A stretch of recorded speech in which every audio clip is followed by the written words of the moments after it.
দোকানের মতন একদম পারফেক্ট ভেজিটেবিল চপ খেতে হলে এই রেসিপিটা অবশ্যই আপনাদের জন্য। নমস্কার বন্ধুরা, আমি চলে এসেছি আবার একটা নতুন রেসিপি নিয়ে। আর আজকে আমি আপনাদের সাথে শেয়ার করব ভেজিটেবিল চপ, একদম দোকানের মতন দেখতে আর পারফেক্ট টেস্ট। তাহলে পুরো রেসিপিটা দেখতে থাকুন আর আমার সঙ্গে থাকুন। প্রথমে আমি এখানে গাজর আর বিটগুলোকে ভালো করে গ্রেট করে নেবো। অবশ্যই খোলা ছাড়িয়ে ধুয়ে আমি গ্রেট করব, কারণ গ্রেট করার পর কিন্তু আমি ধোবো না। ভালো করে আমি এখানে এগুলোকে গ্রেট করে নেব।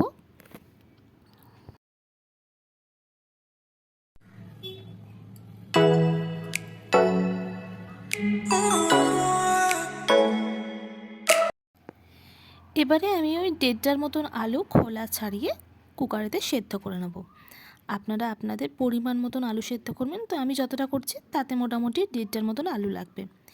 এবার আমি একটা পাউডার তৈরি করব। তার জন্য প্রথমে কড়াতে দিয়ে দিলাম জিরে, ধনে আর কয়েকটা গোলমরিচ আর শুকনো লঙ্কা আর দারচিনি। এবার এগুলোকে ভালো করে নাড়াচাড়া করে আমি একটা পাউডার তৈরি করে নেব।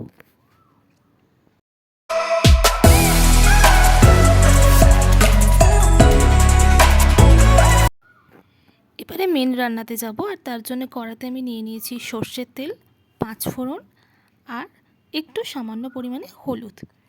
এবারে ওই আগে থেকে গ্রেট করে রাখা বিট আর গাজরগুলোকে দিয়ে খুব ভালো করে নাড়াচাড়া করব।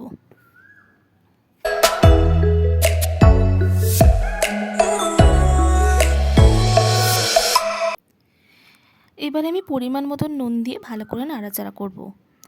আর ওই যে সিদ্ধ করে রাখা আলু, ওই আলুটাকে আমি ভালো করে গ্রেট করে এর সাথে অ্যাড করে দিলাম।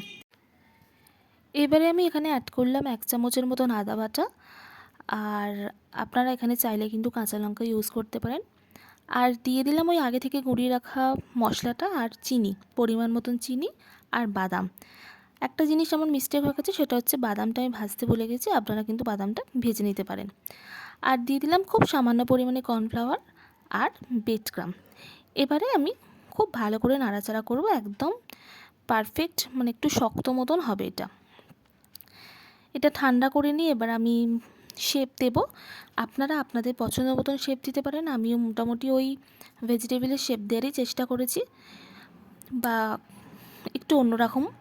তো এটাকে এরকম গোল করে আর কর্নফ্লাওয়ারে ডুবিয়ে, আর এবারে আমি এটাকে বেডক্রামেতে দিয়ে দেব।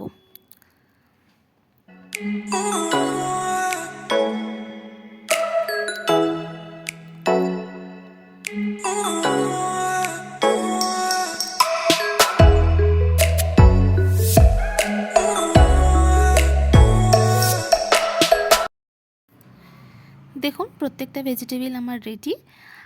আপনাদের হাতে যদি সময় থাকে তাহলে এটাকে বেশ ওই 1 থেকে 1.5 ঘন্টার মতন ফ্রিজে রেখে দেবেন, তারপরে ভাজলে কিন্তু বেশ ভালো হয়।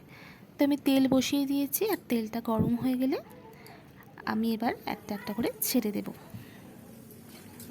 এটা কিন্তু অল্প আঁচে ভাজবেন, তাহলে কিন্তু ভালো টেস্ট হবে। দেখুন আমার ভেজিটেবিল ভাজা হয়ে গেছে, অলমোস্ট কমপ্লিট। এবারে আমি এটাকে কাসুন্দির সাথে সার্ভ করব। ভিডিওটা কেমন লাগলো অবশ্যই কিন্তু কমেন্ট করে জানাবেন, আর যারা নতুন বন্ধু তারা কিন্তু সাবস্ক্রাইব করতে ভুলবেন না।